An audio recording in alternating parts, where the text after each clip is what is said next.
ఈసారి విశేషతలు ఏంటండి? ఏంటి ప్రత్యేకతలు ఏంటి సార్? ఖైరతాబాద్ వినాయకుడు ఒక్క అడుగుతో పెట్టిన వినాయకుడు 1954లో ఒక్క అడుగుతో పెట్టాము. ఈ సంవత్సరానికి 70 సంవత్సరాలు పూర్తయింది. మరి 70 సంవత్సరాలు పూర్తయిన సందర్భంలో మేము 70 అడుగుల వినాయకుని మట్టి వినాయకుని పెట్టబోతున్నాం. ఈ సంవత్సరం చాలా భారీ ఎత్తున పెట్టబోతున్నాం. మరి ఈ వినాయకునికి నిన్ననే మా ఖైరతాబాద్ ఎమ్మెల్యే దానం నాగేందర్ గారు, ఈ ఉత్సవ కమిటీ ప్రెసిడెంట్ దానం నాగేందర్ గారు వచ్చి ఈ యొక్క నమూనాని రిలీజ్ చేయడం జరిగింది. మరి చూస్తున్నారు ఎంత పెద్ద ఎత్తున. లాస్ట్ ఇయర్ మేము 63 అడుగుల వినాయకుని చేసి ఈ సంవత్సరం 70 అడుగుల వినాయకుని చేయబోతున్నాము. మరి ఒకవైపు వినాయకునితో పాటు పైన 14 చేతులు, మరి అదేవిధంగా 7 నాగసర్పాలు, మరి ఒకవైపు బాలరాముడు, మరి ఇంకోవైపు రావు కేతు, మరి ఇంకోవైపు చూస్తే శ్రీనివాస కళ్యాణము, ఇంకోవైపు శివపార్వతుల కళ్యాణోత్సవాన్ని ఒక రూపంగా ఒక నమూనాని నిన్ననే రిలీజ్ చేయడం జరిగింది. మరి ఈ సంవత్సరం కూడా భక్తులు అధిక సంఖ్యలో వస్తారు కాబట్టి వాళ్ళ గురించి అన్ని ఏర్పాట్లు చేయడం జరుగుతుంది.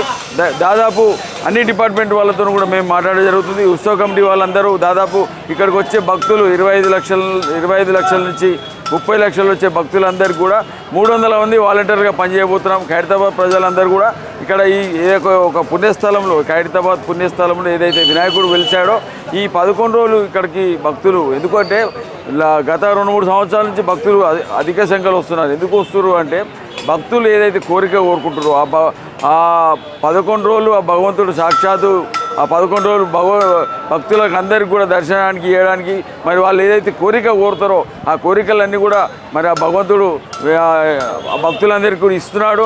అందుకే దాదాపు ఇంతకుముందు 10-15 లక్షల మంది వచ్చేది, ఇప్పుడు లాస్ట్ ఇయర్ని చూస్తే 20-25 లక్షల మంది వస్తారు.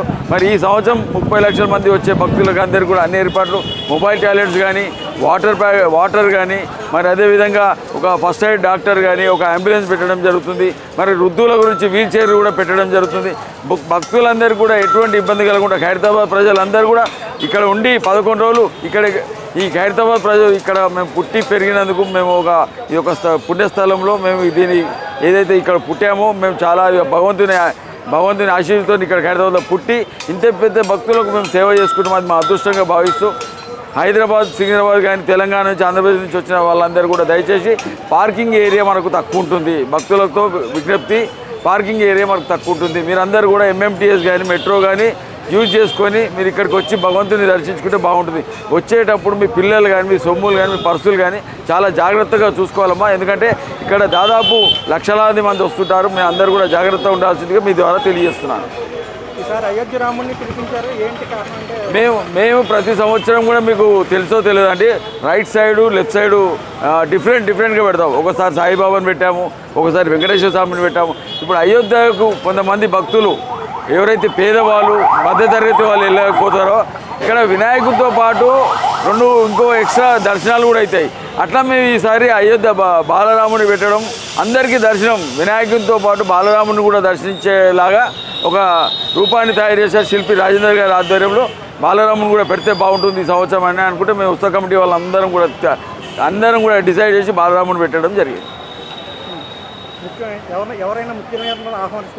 ఈ ప్రతి సంవత్సరం కూడా మనకు తొలి పూజ గవర్నర్ గారు వస్తుంటే ఈ సంవత్సరం మరి మనకు ఈ సంవత్సరం మన ఖైరతాబాద్ ఎమ్మెల్యే ఉత్సవ కమిటీ ప్రెసిడెంట్ దానం నాగేందర్ గారు ముఖ్యమంత్రి గారిని ఆహ్వానించారు. వాళ్ళు తొలి పూజకు వస్తున్నారు. వారితో పాటు గవర్నర్ గారు కూడా తొలి పూజకు రాబోతున్నారని తెలియజేస్తున్నాను.